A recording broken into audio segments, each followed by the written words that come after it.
नमस्कार दोस्तों, नवभारत न्यूज़ में आप सभी का एक बार फिर से स्वागत है। दोस्तों, पूरी दुनिया को मानवाधिकार का पाठ पढ़ाने वाले, मानवाधिकार के हनन के नाम पर दुनिया के कई देशों पर प्रतिबंध और हमला तक करने वाले अमेरिका को आईना दिखाया गया है। मानवाधिकार के लिए काम करने वाली भारतीय संस्था centre for democracy, pluralism and human rights यानी CDPHR ने अमेरिका में मानवाधिकार हनन पर एक विस्तृत रिपोर्ट जारी की है। इस रिपोर्ट में अमेरिका के उन तमाम दावों की पोल खोलकर रख दी गई है जिनकी बुनियाद पर वह खुद को दुनिया का सबसे ताकतवर देश बताता रहा। CDPHR ने अपनी रिपोर्ट में बताया कि अमेरिका का संविधान किस तरह आज भी दास प्रथा यानी स्लेवरी के समर्थन में खड़ा हुआ है और दास प्रथा के समर्थन में बने संविधान के भागों को ना ही आज तक हटाया गया और ना ही परिवर्तन किया गया है। CDPHR की रिपोर्ट के मुताबिक अमेरिकी संविधान के 4थे आर्टिकल का 3रा क्लॉज गुलाम बनाने वाले व्यक्तियों गुलाम को साथ रखने के लिए अधिकृत करता है और गुलाम के भागने पर कड़ी सजा तक का प्रावधान देता है। CDPHR की रिपोर्ट के मुताबिक अमेरिका के कैलिफोर्निया और न्यूयॉर्क प्रांत के संविधान में ऐसे प्रावधान हैं जो अमेरिका के मूल निवासी यानी कि रेड इंडियंस को रहने के लिए घर तक मुहैया नहीं करवाते।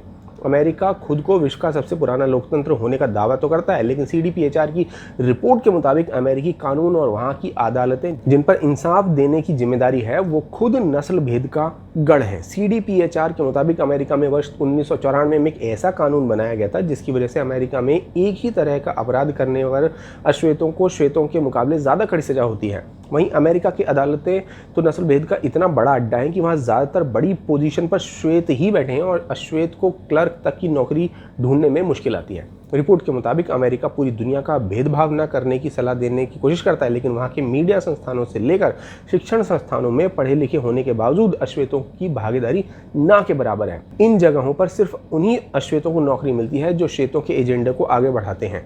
ऐसा ही हाल अमेरिका की चर्चों का भी है। वहाँ भी अगर चर्च का पादरी अश्वेत होगा तो भी चर्च को चलाने वाला श्वेत ही होगा।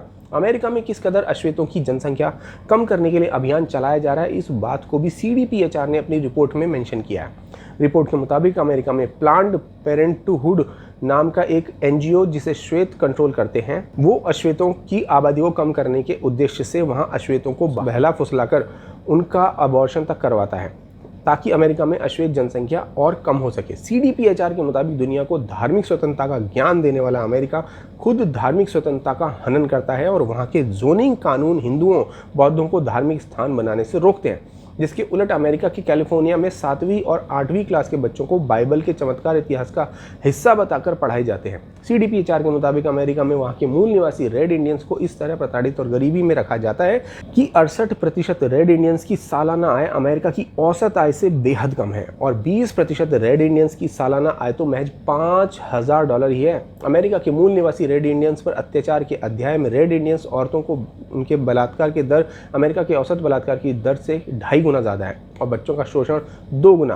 अमेरिका में महिला सुरक्षा पर भी CDPHR ने अपनी रिपोर्ट में सवाल उठाए हैं और CDPHR के मुताबिक 5 से 1 अमेरिकी महिला से बलात्कार या बलात्कार का प्रयास हुआ है।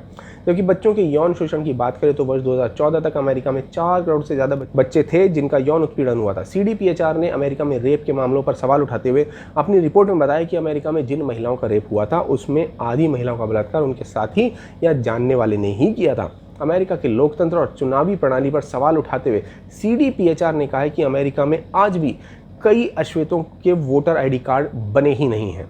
कई मौक़ों पर तो अश्वेतों के वोट तक की गिनती नहीं की गई है ताकि श्वेत जनता जिसे जिताना चाहती है वही जीत जाए। वर्ष 2000 में अमेरिका में वोटिंग फ्रॉड के 1300 मामले सामने आए थे, जिसमें से अश्वेत बहुमूल्य पोलिंग स्टेशन के वोटों वाले बैलेट बॉक्स को गायब ही कर दिया गया था। CDPHR के मुताबिक अमेरिका का लोकतंत्र तो ऐसा है कि वहाँ सिर्फ 2 पार्टी डेमोक्रेटिक और रिपब्लिकन मौजूद हैं। तीसरी विचारधारा वाले को तो चरमपंथी करार दे दिया जाता है और उसे सत्ता में आने की इजाज़त तक नहीं दी जाती। अमेरिका की स्वास्थ्य सेवाओं में भी उसकी नस्ल भेदी नीति की झलक दिखाई देती है। CDPHR के मुताबिक अमेरिका में हिस्पैनिक आबादी कुल आबादी का 18%, लेकिन कोरोना से होने वाली मौतों में 24% थी। इस तरह अश्वेत कुल आबादी में 13% हैं, लेकिन कोरोना की मौतों में 14% थे। CDPHR के मुताबिक अमेरिका की नस्ल भेदी स्वास्थ्य प्रणाली का ही नतीजा है कि 4% वाली वैश्विक आबादी वाले अमेरिका में विश्व में 25% वैश्विक कोरोना महामारी के कारण मामले नजर आए थे। CDPHR के मुताबिक अमेरिका की सरकारें मानवाधिकार का हनन सिर्फ अमेरिका में नहीं करती बल्कि पूरे विश्व में अमेरिका का मानवाधिकार हनन जग जाहिर है। CDPHR के मुताबिक अमेरिका की वजह से इराक युद्ध में 9 करोड़ से ज़्यादा, सीरिया में 7 करोड़ से ज़्यादा, अफगानिस्तान और सोमालिया और यमन में 4 करोड़ से ज़्यादा लोग बेघर हो चुके हैं। CDPHR के मुताबिक नेटो अमेरिका का प्यादा है जिसका प्रयोग अमेरिका दुनिया के देशों को अस्थिर करने के लिए करता है। इसी अस्थिरता की कोशिश ने अफगानिस्तान में लगभग 2.5 लाख, यूगोस्लाविया में 1,30,000, सीरिया में 3.5 लाख लोगों की जान ले ली। CDPHR के मुताबिक अमेरिकी मीडिया और वहाँ की कथित मानवाधिकार संरक्षण का दावा करने वाली संस्थाएं अमेरिका के मानवाधिकार हनन को न सिर्फ छुपाती हैं बल्कि दुनिया के वो देश जिन्हें अमेरिका पसंद नहीं करता वहाँ की गलत रिपोर्ट दिखाकर दुनिया को उस देश के खिलाफ खड़ा करने की कोशिश करती हैं। CDPHR की प्रमुख प्रेरणा मल्होत्रा ने एक मीडिया हाउस से बात करते हुए बताया कि अमेरिका और उसकी मीडिया जो दुनिया के सामने अमेरिका के पापों को छुपाती है और दूसरे देशों के खिलाफ रिपोर्ट देती है ताकि दुनिया की नज़र अमेरिका के मानवाधिकार हनन पर ना पड़े।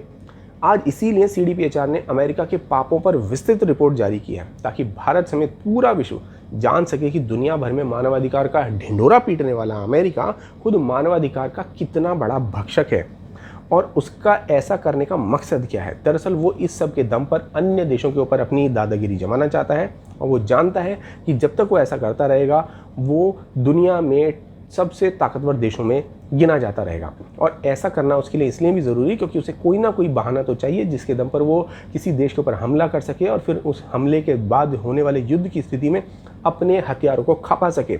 और इस हथियारों को खपाने के दम पर ही उसकी इकोनॉमी चलती है क्योंकि पूरी दुनिया जानती है कि जो अमेरिका की जो इकोनॉमी है वो एक वॉर इकोनॉमी है। उसे हर 20-25 साल में एक बड़े युद्ध की ज़रूरत होती है। इस समय भी क्या हो रहा है, इस समय अब आप समझ लीजिए कि उसके ही हथियार पूरे दुनिया में खर्चे जा रहे हैं, खरीदे जा रहे हैं और युद्ध कोई भी लड़े हथियार केवल और केवल अमेरिका के बिकते हैं। यही स्ट्रेटजी फॉलो करते हुए वो अन्य देशों को भड़काता है या उनसे खुद युद्ध लड़ बैठता है जिसके चलते उसके हथियार या तो खरीदे जाते हैं या कहीं ना कहीं किसी ना किसी तरह से प्रयोग में लाए जाते हैं। और जब वो किसी देश के हथियार प्रयोग में लाए जाते हैं तो वो अमेरिका का गुलाम तो वैसे ही बन जाता है। और गुलामों की मानसिकता रखने वाले इस देश में जहाँ पर कि गुलामों का कानून आज तक ख़त्म नहीं हुआ है वो तो चाहता ही है कि दुनिया के अन्य देश उसके गुलाम बने रहें।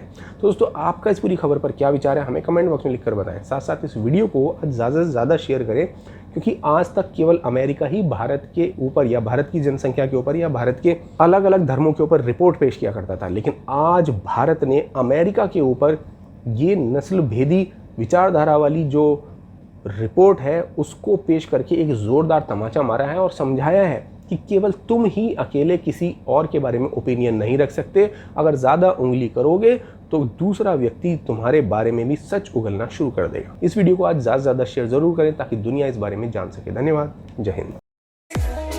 वीडियो को लाइक, सब्सक्राइब और शेयर करना ना भूलें। अपने विचारों को कमेंट बॉक्स में लिखकर हम तक ज़रूर पहुंचाइए।